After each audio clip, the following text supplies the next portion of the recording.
Welcome to another episode of EQ Unlocked.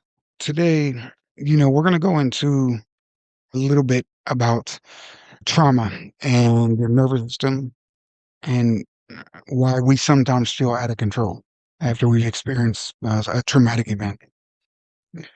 Long story short, you're not broken. You're you're trained, and until you retrain your nervous system, your reactions will keep running your life. And so today I'm going to go into a couple little snippets of ways that my past trauma, my past experiences have really dictated a lot of my life and the way I go through life.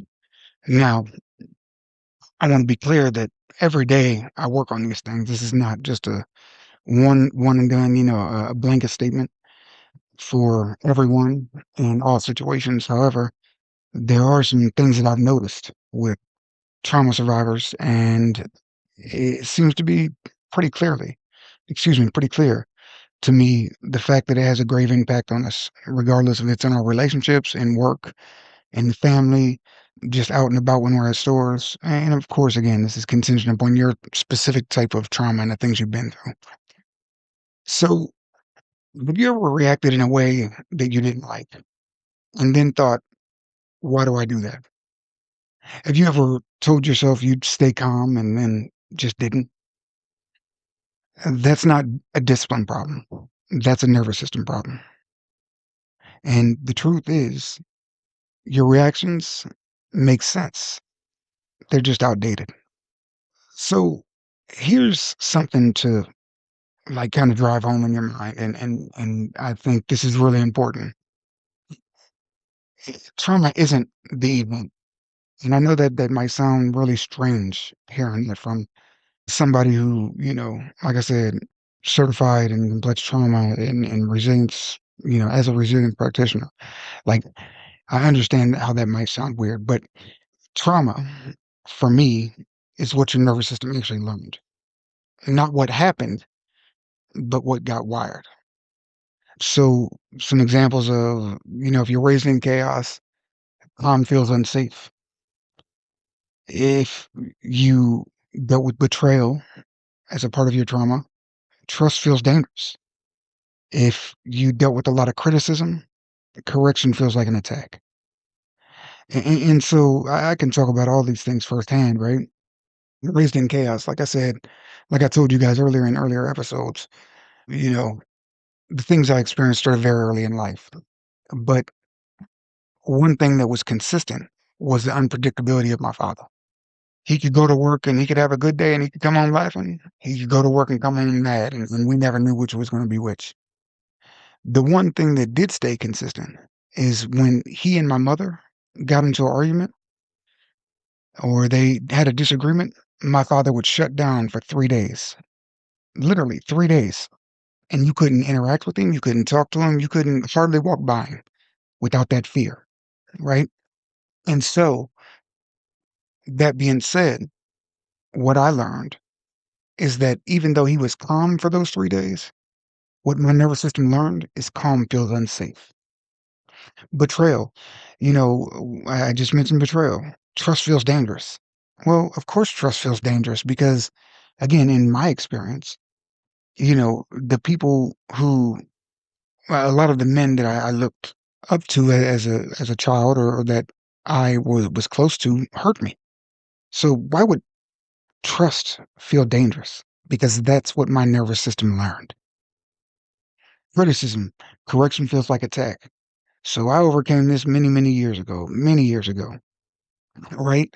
I was able to distinguish, oh, wait a minute, you're not criticizing me.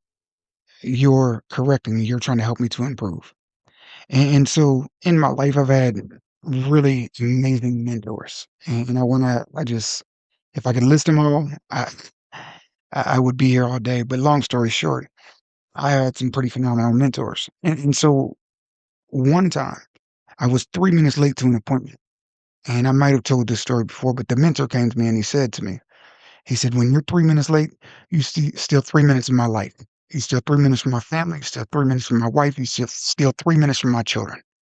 And with that statement, I learned that he wasn't attacking me. He was correcting me in a way that I could understand. And that was a lesson that hit home and I never forgot. So, what about you? When you think about your own traumas, the traumas you've experienced. And so, again, a trauma does not necessarily have to be an event, right? A trauma can come from a movie, believe it or not. If it impacts you enough, it can come from an event or a situation that you weren't even a part of. So, let's try this. I don't know how old you are as my listener, but where were you on 9/11? If you're that old, where were you on 9/11? You know exactly where you were at. You know exactly what you were doing. Why? Because your nervous system learned in that very moment that life could change just like that, right? And that was a trauma, a collective trauma that we all experienced. Now imagine that on an individual level, right? When we go through our own thing. So all of us have experienced some level of trauma. Now it may not be clinical trauma. That doesn't mean it's not trauma. And so let's dive into the next area, which is why we react before we think. See, the brain, once we're in that fight or flight mode, once that amygdala is activated, it prioritizes speed over accuracy. Your body activates and your brain explains afterwards. So just today, literally today, I had a situation, right? And I went to the grocery store and I was grabbing a few things for a friend, and then she's sick, and I was, I'm just trying to help out. And so what I realized is that what I realized is that I was in the grocery store. And one thing you'll learn about me is I really, really care about my time. I hate to waste time. It just doesn't even make sense to me to waste my time. I only have so many hours left on this planet. God knows I don't want to waste one of them. Now, am I saying that I never do anything just to chill and relax? Absolutely not. That would be, no. I tried that. That didn't work out for me too well either. Right? But I hate to waste time. So I like to do things according to a system, according to a plan and outline. That way everything flows just the way it goes, just the way it's supposed to. Now, that being said, I walked into the grocery store and I only had to get a couple items. I had to get some soda, some ginger ale, had to get some orange juice, had to get some Ritz crackers, water, and coffee. That was literally all I was going to get, right? And I walk in the store and already I'm out of my comfort zone.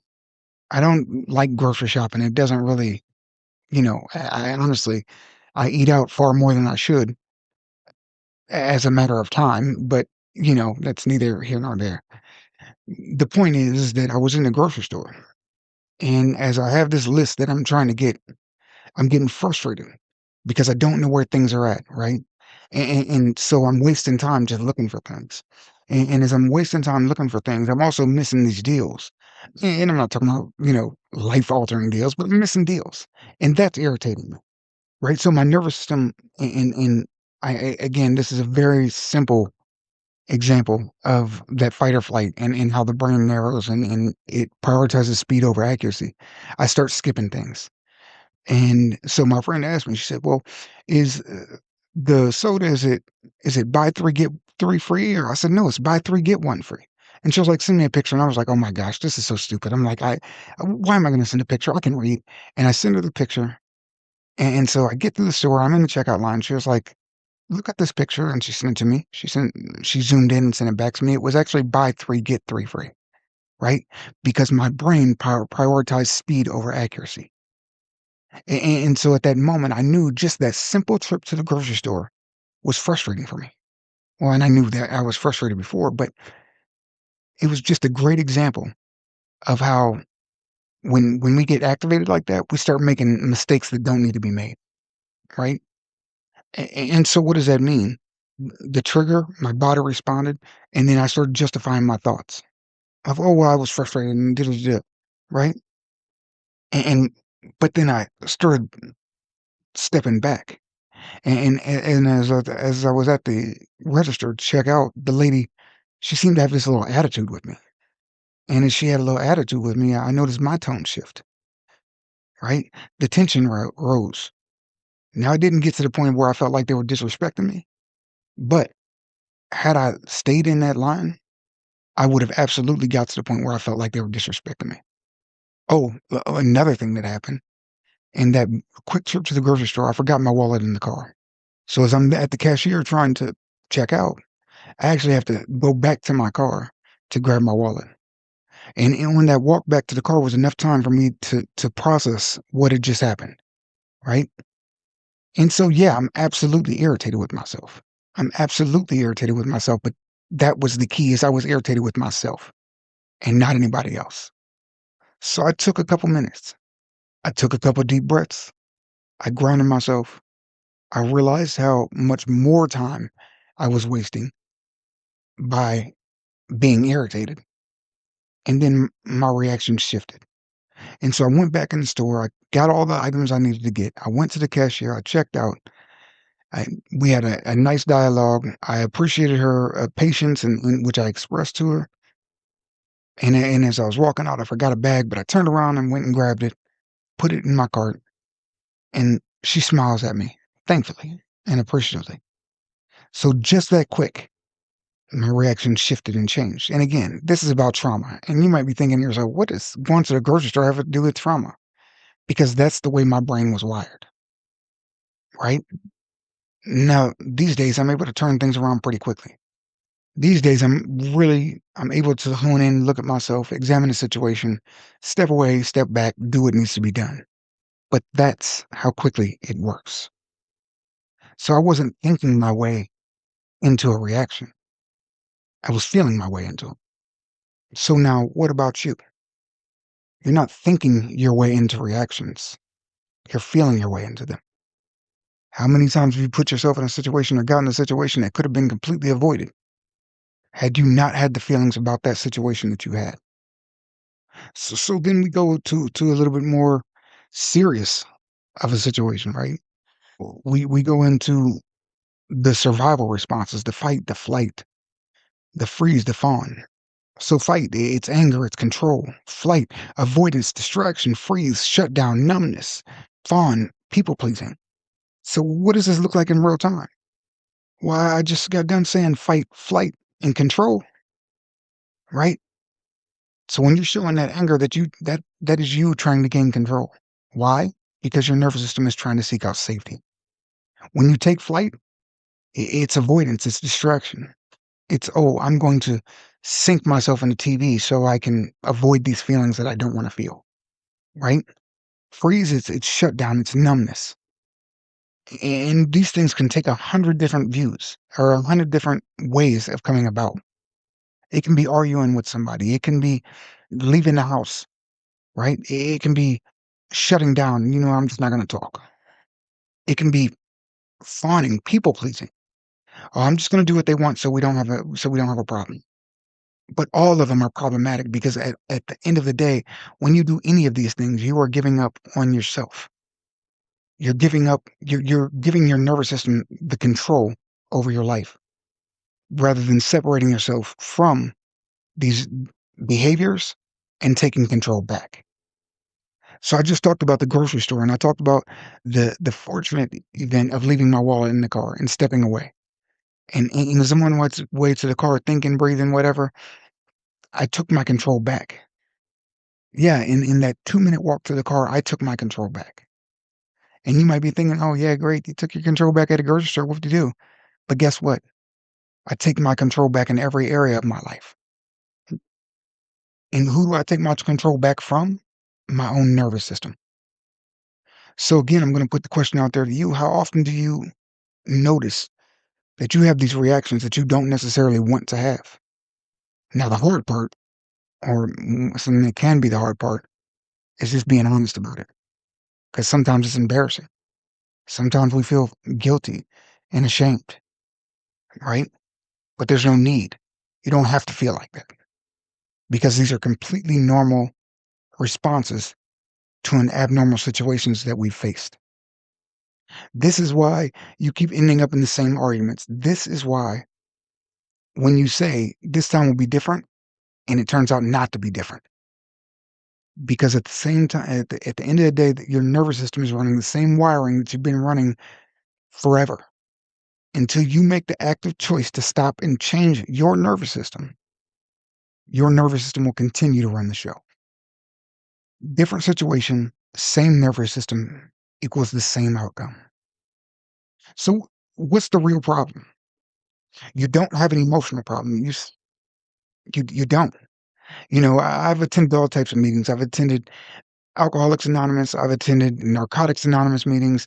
I've attended Emotions Anonymous meetings. I've attended sex addicts meetings. I've attended a lot of them because I wanted to understand why this thing worked. I wanted to understand what is it, this thing that they're doing that's working for them, right? Because clearly there's something. And so I attended all these different types of meetings, and yeah, meetings are nice and they're okay. But typically, what I hear is people just repeating the same patterns over and over and over again. But what I see that actually creates the change within them, yes, all these different meetings talk about giving your power over to a higher power, and I don't dispute that. I think God is pivotal in anything we do. That being said, the human component that changes their behaviors is actually connection, and we can go into that whole thing another day. But long story short, you don't have an emotional problem. You have a regulation problem. And so when you regulate yourself, all these other things, they start to go into their place because that's what you start to put them there. Because you understand, oh, wait a minute, it's not this thing that I'm doing. It's not this person I'm interacting with. It's my nervous system responding to an old way. And here's the kicker. Here is the absolute kicker. Awareness without regulation is absolutely useless. Let me repeat that for you one more time. Awareness without regulation is absolutely useless. You see, I've been doing this kind of work for forever and a half. 20 years of my life. At 44, I've spent 20 years of my life helping other people, right? And what I noticed about 4 years ago is that the youth was serving, right? When they were regulated, when they felt safe, when they knew that consistency and stability was going to be a part of the day, they seemed to get better. And then I started teaching them things like meditation and practices to calm themselves, not in the moment, but before that moment came, because the moment was always going to come. And just like them, you can bet your sweet behind on the fact that there will be another moment that will come up in your life. I guarantee it. I guarantee it. And the key is not to regulate yourself in that moment. The key is to be regulated before that moment hits. So regulation is now your baseline. And why do you do this? Because logic doesn't work when you're activated. Let me repeat that again. Logic does not work when you're activated. It simply doesn't happen. Why? Because let's take it back, right? We talked about the amygdala. We talked about the fight, flight, or freeze. What did I say? I said your thought process narrows. We when we're in those moments, we value speed over accuracy. Why? Because speed is the objective. Speed will keep us safe. So our nervous system is telling us. It's not accurate always. Most of the time, it's not accurate. But nevertheless, that's how we're wired. Regulation is the gate, not the step. So I want to help you guys out. How do you start doing this today? Right? How do you start doing this today? Well, I'm gonna teach you a couple of things that have helped me along the way. First of all, slow your breathing. When you start to notice yourself doing anything that you don't like to do, anything that you want to change about your life, stop, slow down, and slow your breathing on purpose. Take a deep inhale, count to 4, blow it out to the count of 6. Do that 5 or 6 times. In the moment that you realize you're engaging in a behavior that you don't want to engage in, and I don't care how small it is. I don't care if it's biting your nails. I don't care if it's looking out the window. I don't care if it's, you know, picking up that cigarette. Whatever it is, 4 in, 6 out, 5 or 6 times. And all you're doing in this, while you're doing this, is creating a gap between that immediate response you want to engage in and the actual response that you need to engage in. That's it. Do the math. I said do it 5 or 6 times, 4 in, 6 out. What's that, 10 seconds? Multi That's a minute and 10 seconds. I'm sorry, that's literally 1 minute, give or take. Right? So for 1 minute, breathe. Intentionally, purposefully breathe. Drop your shoulders. Interrupt intensity. One of my favorite tricks to use when I'm trying to interrupt intensity, right? If something comes up or somebody sparks something inside me, one of the things I like to do, and again, this is not always easy to do, but it is always beneficial. If I have a thought that makes me angry, or if I'm thinking about something from the past that makes me angry, I'll say that thing to myself in my head in the voice of a cartoon character. And you might be thinking to me, thinking, Matthew, this is the dumbest I ever heard, right? And I can't say that you'd be wrong. I can't say that you'd be wrong, but what I can tell you is it works. Why?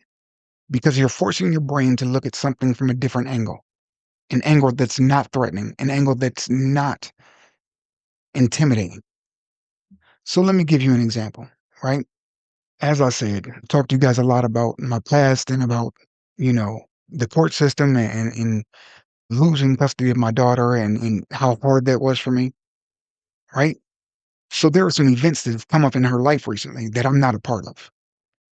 And I'm going to be clear, I'm not a part of these things because I choose to stay away because I value my daughter's peace more than disrupting her life. And I know that can't handle, her mom and her stepfather can't handle what I will bring to the table. And I understand that. So that's automatically going to disrupt my daughter's peace. So for the time being, I sit back, I talk to her every day, we communicate because I'm doing the best thing for my daughter that I know how to do. Now, that being said, there are some days that I miss out on things and it really hurts. My daughter just went to visit a college campus, right? I would have loved to have been there with her and I could have been there with her. But her mom, well, I know that's going to cause her stress. And I know that simply my presence is going to make them uncomfortable. And quite frankly, I could care less that it makes them uncomfortable. However, I care immensely about my daughter. And I don't want her experiences to be thwarted by anybody else's emotions. Does that make sense? And while it's not my job to manage her mother's emotions, it is my job to make sure that I do all that I can to make sure my daughter has a peaceful existence. Not to mention she's almost 18, so this part of the thing is almost over, right? So what do I do? Where am I going with all this? Well, when I'm missing an event and I get in my feelings about it, I might talk to myself like Cookie Monster and say, "Hey, Matt, be part of the journey." I know it's a horrible Cookie Monster example, but whatever. I say these things to myself and I start laughing, not because they're funny, but because I'm changing the internal narrative of the event. That way, that narrative no longer has control over my life. So let's switch gears. That was about interrupting intensity. So after you regulate, you can then bring awareness to the table. You can start asking yourself serious questions like, what am I actually feeling right now? What does this remind me of? What moment in my life does this take me back to? And after you answer that question honestly, well, then you can introduce choice. Now you can decide rather than react. See, you already know what to do. You already know what to do. We, not you, we already know what to do. We already know that yelling and screaming is not beneficial for us. We already know that it's better sometimes for us to take our leave from somebody we're in a relationship with than to sit there and try and figure things out in that moment, right? We already know these things, but our nervous system drives that behavior. So this is creating that clarity to do what needs to be done. So you don't need better decisions.